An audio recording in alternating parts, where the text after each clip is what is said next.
수업을 진행하는 프로세스가 어떻게 되냐면은, 우리 각 수업에 지금 강의를 해주시는 분들이 수업 시작하기 2주 전에 저한테 이제 강의 자료하고 이 교재를 갖다 줘요. 그럼 내가 그걸 다 읽어보고 커멘트를 주고, 그 다음에 이제 강의 자료를 갖다 이렇게 정리를 해서 이렇게 해가지고 우리 강의를 갖다 합시다 얘기를 해요. 그러고 이제 그걸 가지고서 여러분들하고 강의를 하고, 그러고 나서 그 해당되는 교재의 초고를 여러분들한테 주는 거예요. 그래서 그걸 하고 나서 이제 그 내용들 다시 정리해가지고 우리 수업이 끝나고 나서 일주일 후에 이제 화요일 날 여러분 그 교재에 대한 코멘트 하게 되면 이제 그 코멘트들도 우리가 전달을 하고, 그 다음에 여러분 팀 프로젝트 하면 팀 프로젝트 한 내용도 전달해가지고 업데이트가 되게 그렇게 진행을 하고 있어요. 그래서 이제 여러분들이 봤던 그런 교재의 내용이나 또는 코멘트의 내용들이 실제 그 업데이트된 버전의 텍스트에 반영이 되게 그렇게 진행을 하고 있어서 여러분들이 이 수업 진행하면서 기술 경영이라고 하는 굉장히 사실 넓은 분야인데 그 전체 넓은 분야에 대한 이해도 할 뿐만 아니라 실제로 그걸 갖다가 업데이트하고 또 프로젝트에 적용해보는 그런 과정을 직접 해본다는 거, 그게 이 수업의 가장 중요한 포인트라고 생각을 해요. 자, 이제 그런 것 중에서 특히 오늘 토픽은 굉장히 실용적이고 현실적인, 그래서 진짜 창업을 한다, 어떻게 해야 되냐에 대한 이야기를 갖다 오늘 해주겠습니다. 오늘은 우리 기술교육협동과정에 3명의 박사 과정이 그 협동작업으로 해가지고 저 수업 자료를 만들었어요. 그래서 우리 이혜선 박사 과정, 이제 우리 졸업이 얼마 남지 않은 이혜선 박사 과정하고, 그 다음에 임혜진 박사 과정하고, 그 다음에 우리 김현동 박사 과정하고 3명이 같이 작업을 해서 이번 그 기술 창업에 대한 일괄적인 소개를 갖다 하도록 하겠습니다. 박수로, 큰 박수. 떨려. 네, 안녕하세요. 저는 이혜선 박사과정입니다. 오늘 강의에서는 그 기술 창업에 대한 일반적인 개념과 이해를 좀 쉽게 돕기 위한 소개 정도로 구성되어 있고요. 강의는 첫 번째로 왜 기술 창업이 중요한지, 그리고 기술 창업이 무엇인가, 그러니까 그 개념과 정의를 먼저 좀 해보고요. 그리고 난 이후에 기술이 사업화되는 과정을 좀 전반적으로도 보고 세부적으로도 봐서 마지막으로는 이 기술 창업을 인간 중심 관점에서 어떠한 성공 요소들을 좀 더 세부적으로 고려해야 하는가까지 좀 살펴보고자 합니다. 그래서 기대와는 달리 이 강의를 들으면 창업을 이렇게 할 수 있겠구나, 이런 내용이라기보다는요, 조금 더 개념적이고 철학적인 관점과 그 생태계적인 관점을 좀 다루려고 합니다. 아마 여러분들 중에서 뭐 아주 조금이라도 창업에 대해서 이제 창업을 생각을 해보신 적이 있을 거라고 생각해요. 지금도 하고 있어요. 예. 어떤 아이템으로 하고 계신가요? 많아요. 네. 어저께도 가서 하나 PT하고 왔어요. 네. 가서 PT를 하나 하고 왔어요. 그럼 교수님께서는 왜 창업을 생각하고 계신가요? 일단은 좀 차를 바꿔야 되는데 차를 바꿔야 되는데 바꿀 돈이 없어가지고. 네. 이처럼 뭐 교수님께서 말씀하신 것처럼 보통 창업을 생각하는 이 많고 많은 과정 중에서 그 목적이 뭐 부가 될 수도 있고 명예도 될 수도 있고 꿈을 이루고자 하는 뭐 요런 요소들도 있습니다. 뭐 저도 개인적으로 뭐 공식적으로는 창업 경험이 한 3번 정도 있는 것 같아요.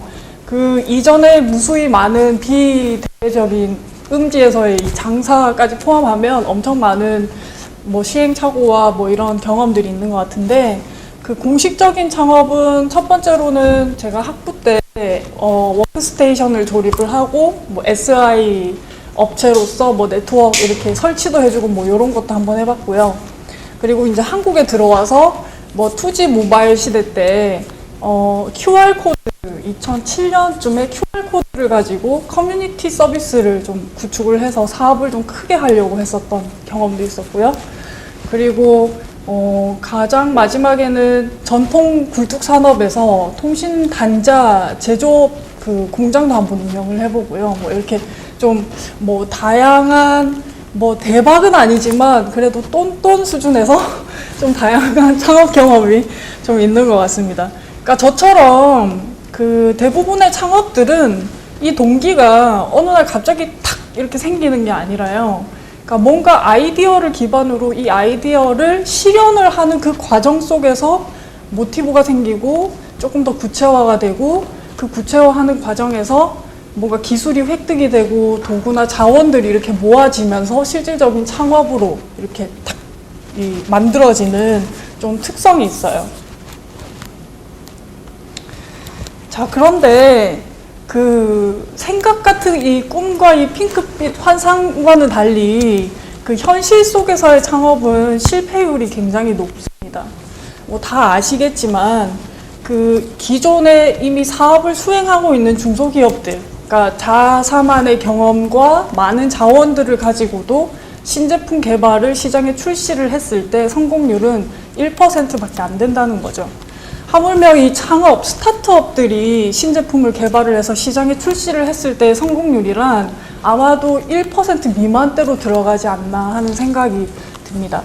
이러한 실패의 이유들을 뭐 이렇게 살펴보면 뭐 아마 스타트업이나 중소기업처럼 상황에 따라 상이하게 나타나지만 전반적으로 그 원인이 뭐 비용을 획득한다고 뭐 비용적인 차원에서 외부 자원이나 자본을 획득하는 그 여부가 승패에 좀 좌우지를 좀 많이 하는 것 같아요. 자, 그래서 이 성공률도 굉장히 낮은 창업 활동이 왜 중요한가에 대한 화두는 아마 그 MIT 슬론의 올렛 그 교수의 주장을 좀 인용할 수 있을 것 같은데요. 그는 이 창업이 필요하고 중요한 논리를 MIT 동문 기업들의 가치로 제시를 하고 있는데요. 뭐 예를 들면 2006년을 기준으로 했을 때 MIT 동문 기업이 25,000개가 넘고 매년 900개의 그 신생 벤처들이 생성이 된다고 합니다. 그러니까 이 벤처들이 창출하는 일자리는 대략 한 3만 개? 그리고 총 매출은 다 합치면 뭐 2조 달러에 육박하는데 이게 세계 뭐 세계 11위 국가의 경제 규모와도 맞먹는다고 이야기를 하네요. 그래서 미국 같은 경우에는 이 많은 연구들의 통계치를 보면 대부분 일자리가 대기업에 의해서 창출이 된다기보다는 5년 미만의 중소기업 또는 설립 1년 미만의 기업들이 뭐 지난 30년 동안 평균적으로 매년 150만 개의 일자리를 창출하고 있다고 해요. 물론 그 삶의 질은 어떨지는 모르겠지만 수치적으로 봤을 때 네, 그렇다는 거고요.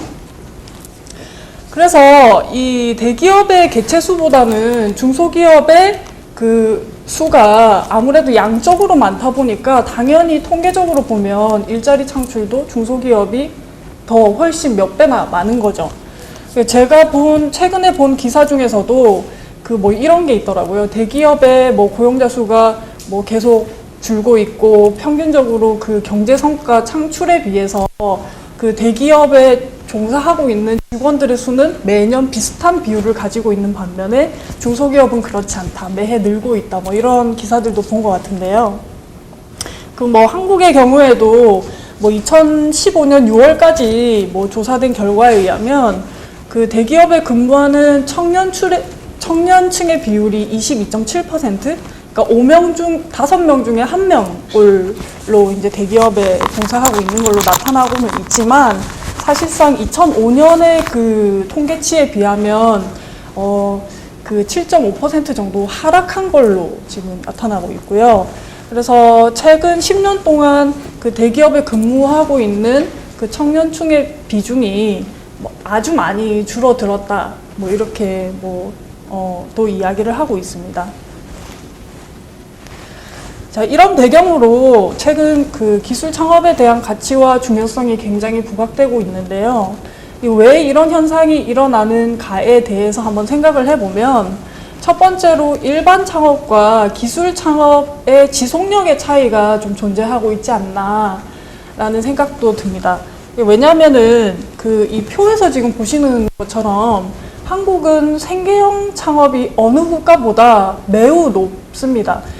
그 이면에는 아주 슬픈 이야기지만 대기업에서 일을 하시던 분들이나 아니면 명예퇴직을 좀 일찍 하신 분들의 치킨 사업이 굉장히 큰 영향을 미치고 있다고도 생각을 하는데요. 이미 한국은 경제 환경이나 저희가 이제 지금 과도기에 있잖아요. 그래서 사회 시스템적인 사회 시스템의 전환이 변환기에 있기 때문에 뭔가 조금 우리가 보유한 인재나 지식을 가지고 뭔가 이렇게 좀 창업을 촉진할 수 있는 요소들이 많이 내재되어 있기 때문에 이런 기술 창업에 대한 중요성이 좀 부각되고 있는 것 같고, 실제로 이제 기술 창업을 통해서 경제 성과에 영향을 줄 수 있는 요소들이 굉장히 큽니다. 세부적인 내용은 뒤에 가서도 이야기를 하겠지만, 그래서 우리나라뿐만이 아니라 전 세계적인 이 현상이에요. 이 기술 창업의 이 중요성이 부각이 되는 것이, 이 그래프에서 보는 것처럼 최근 3년 사이에 신생기업이 IPO로 들어가거나 아니면 네스트처럼 뭔가 큰 대기업에 인수합병되는, 그러니까 거액의 수조 원의 가치로 인수합병되는 사례가 많은데요. 그 정도로 이 기술, 조그마한 아이디어 기반의 이 창업이 좀 사업화가 잘 되었을 때 가치는 굉장히 파급 효과가 크다는 거죠. 그리고 네트워크 사회로 들어오면서 뭔가 하드웨어와 소프트웨어의 융합을 통해서 빅데이터가 지속적으로 생성이 되고 있고, 이 빅데이터 생성을 통해서 이 데이터 활용적인 측면에서 사용자들이 락인이 되는 현상들도 있습니다.